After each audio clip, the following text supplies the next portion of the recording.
सभी बच्चे जो भी हमारे अभियान के लाडले हमारी क्लास में, सारे बच्चे क्या करो, आंसर करो क्वेश्चन नंबर 3 का।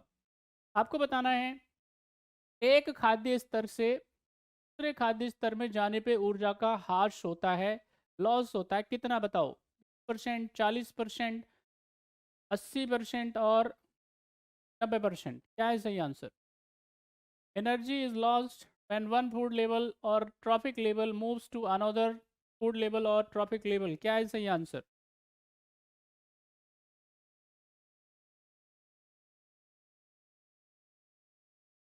चलिए, जिन जिन बच्चों ने आंसर दे दिया है जरा देख लेते हैं।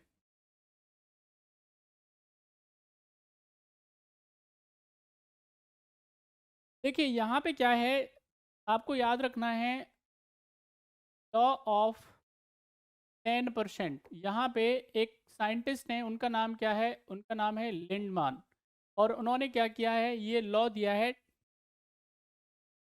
उन्होंने क्या दिया है, सिद्धांत दिया है, एक प्रिंसिपल दिया है, उसको क्या बोलते हैं?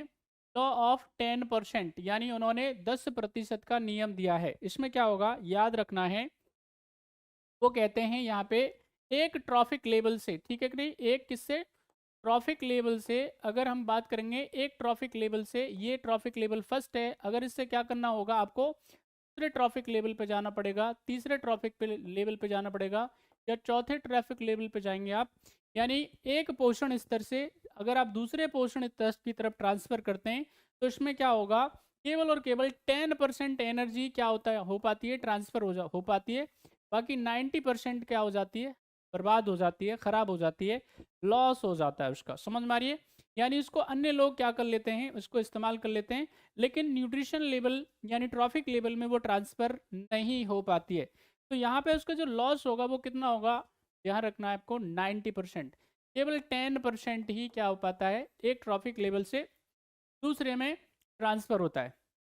तो आप सबकी ये ड्यूटी है कि अगर आपको, अब देख लो, आपको चने फ्राई करके खाने हैं कि उनको सीधे सीधे गला करके खाना है?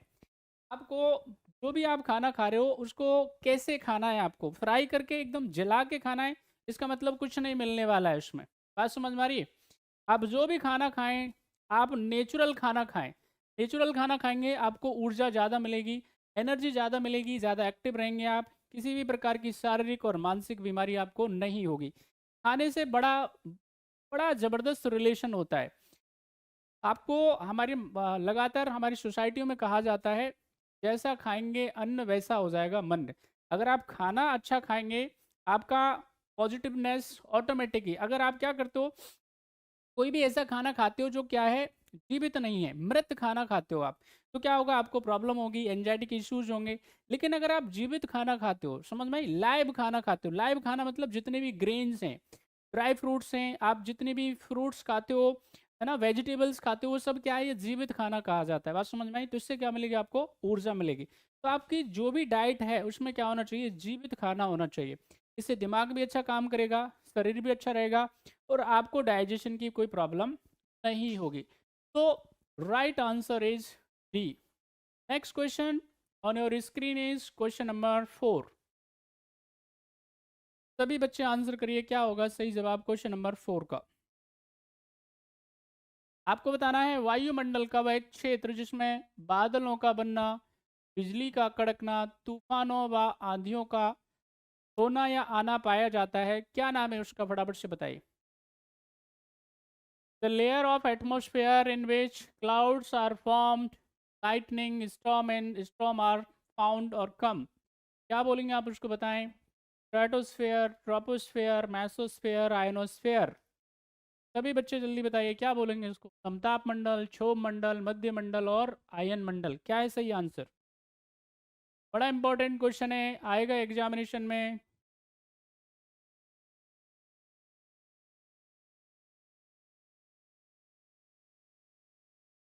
कमेंट नहीं कर रहे हैं। देखिए सारे बच्चे जो महारती कक्षा में हैं, एक्टिवली पार्टिसिपेट करना है, बैठे नहीं रहना है। मैंने बता दिया आपको, जितना ज़्यादा एक्टिव रहेंगे उतना ज़्यादा क्या होगी, लर्निंग होगी। लर्निंग हमेशा इंड्यूस हो सकती है एक्टिविटी से, और दूसरा कोई तरीका नहीं है आपके पास। इसलिए आपको हमेशा क्या रहना है, फिजिकली और मेंटली एक्टिव, ठीक है कि नहीं। चलिए, बढ़िया आंसर दिया है सबने। देखिए हम क्या करेंगे, हम क्या करते हैं, हमारे एटमॉस्फेयर की बात करेंगे, है ना। किसको हम लोग वायुमंडल बोलते हैं भाई, वायुमंडल किसको बोलते हैं, एटमॉस्फेयर किसको बोलते हैं। यानी गैसियस क्या है, ये कबर है जिसने हमको क्या है घेर करके रखा हुआ है, बात समझ में आई? ये क्या है, एक गैसियस लेयर है, चादर है, कंबल के टाइप एक स्ट्रक्चर है जिसने हमको क्या किया है, चारों तरफ से गैस घेर करके रखा हुआ है। तो हम यहाँ पे जब बात करेंगे तो उसमें क्या है, फिक्स मात्रा में कुछ गैसेस मिलेंगी आपको। नाइट्रोजन की मात्रा मिलेगी इसमें, ऑक्सीजन की मात्रा मिलेगी। नाइट्रोजन की मात्रा हमने बताई थी आपको कई बारी, 78% के आसपास। यहाँ पे ऑक्सीजन की मात्रा के बारे में बताया था हमने, 21% के आसपास। हमने आपको बताया था ऑर्गन के बारे में, ठीक है कि नहीं, ये फिक्स है। हमने बताया था आपको 0.93%। कार्बन डाइऑक्साइड की मात्रा हमने बताया था, बात बहुत बारी बारी बारी पूछी जा रही है ये। हमने बताया था 0.03% से लेकर के 0.04%। इसके अलावा बाकी गैसेस हमने आपको बहुत बारी इसको डिस्कस करके बता दिया है।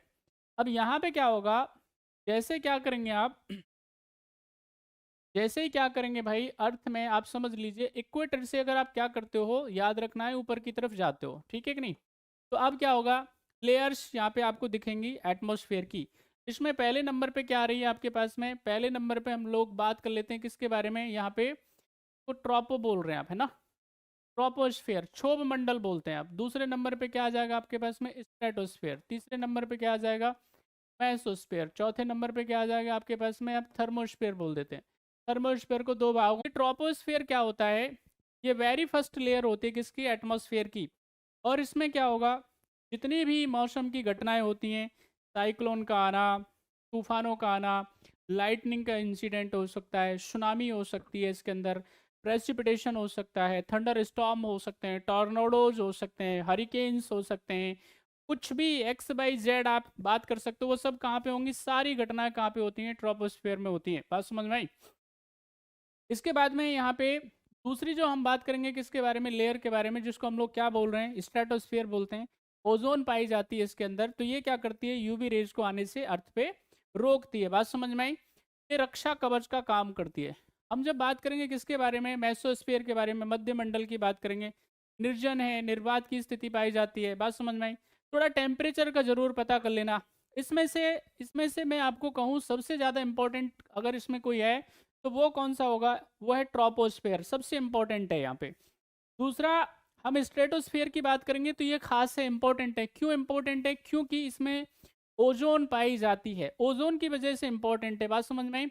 अभी क्या है, ओजोन डिप्लेटिंग सब्सटेंसेस आपसे ज़रूर पूछे जाते हैं एग्जामिनेशन में, तो यहाँ पे इसको ज़रूर याद होना चाहिए। अच्छा, यहाँ पे मेसोस्फेयर का इंपॉर्टेंस ज़्यादा है नहीं, लेकिन यहाँ पे आइनोस्फेयर का इंपॉर्टेंस है, क्योंकि आइनोस्फेयर वो लेयर है जो क्या करती है, कम्युनिकेशन को, संचार को संपन्न करने का काम करती है।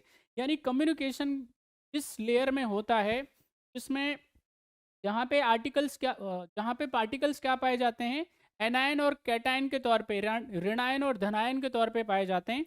उसको क्या बोलते हैं, उसको आयनोस्फेयर बोलते हैं, बात समझ में आई। इसकी लेयर आपको ज़रूर पता होना चाहिए, लगभग 650 किलोमीटर के आसपास ये पाई जाती है लेयर।